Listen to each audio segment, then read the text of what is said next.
Lesson 3, area of triangles, using formulas, of course. Yesterday we looked at the formula, area equals base times height, and we used it to find the area of quadrilaterals, so rectangles, squares, parallelograms. However, we cannot use this same formula for triangles without making a few adjustments first, and I'm going to show you why that is. So I have a triangle here with a base of 2 centimeters and a height of 3 centimeters. Remember, when we talk about base and height of shapes, has to make a right angle from the bottom of the shape up to the top of the shape, straight line. So we have a base and a height. If I were to try and multiply my base times my height, 2 times 3, what I would actually end up doing is I would be finding the area of a rectangle. I would be finding this area over here, this yellow area that I'm coloring, as well as the area of my original triangle. So we'd be finding extra area, and that would be a problem. But you should notice that the extra area is about the same size, even though my drawing is a little bit off, it's the same size as the original triangle. And that's going to help us understand the formulas for triangles.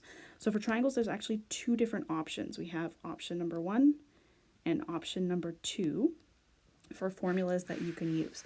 And both of these formulas will get you the correct answer, assuming that you do your calculations right. They mean the same thing, they're just written in a little bit of a different way. So for formula number 1, we have area equals base times height divided by 2.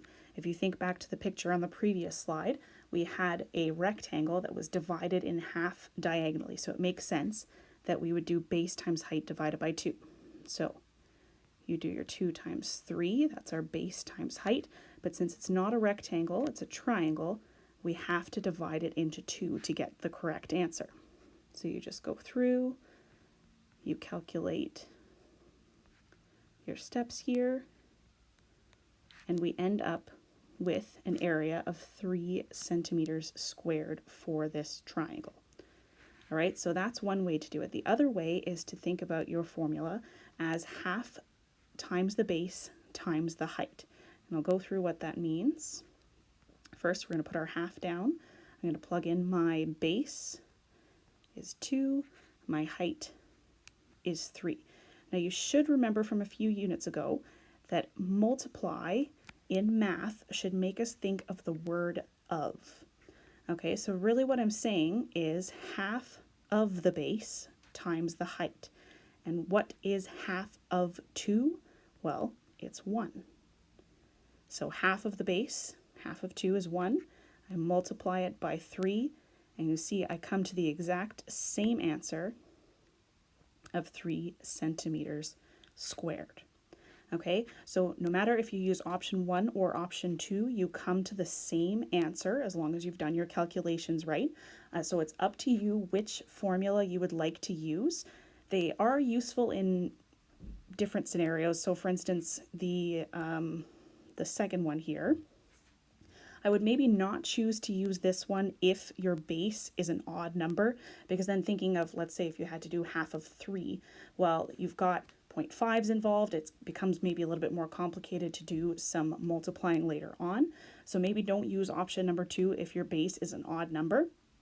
But then number 1, I guess the downfall of that is if your base and your height are large numbers, you have to do more multiplying with larger numbers, whereas you can kind of get away from that using option number 2. But like I said, both of them work in every scenario. Just choose one, whatever your preference is. I'm happy with both of them. So whichever one you would prefer. And then a couple of review points that apply from our lesson yesterday.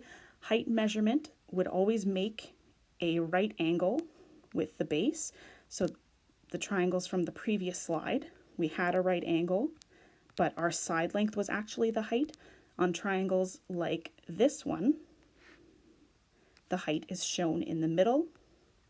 We've got our base, we've got our right angle, and then we've got a line up to the top. That would be our height. Different types of triangles you'll see like this, where the height can't go inside the triangle, but we've got the baseline here, we've got the straight line extending up to the top of the shape, and we have that right angle. All right, so I'll go back to this screen.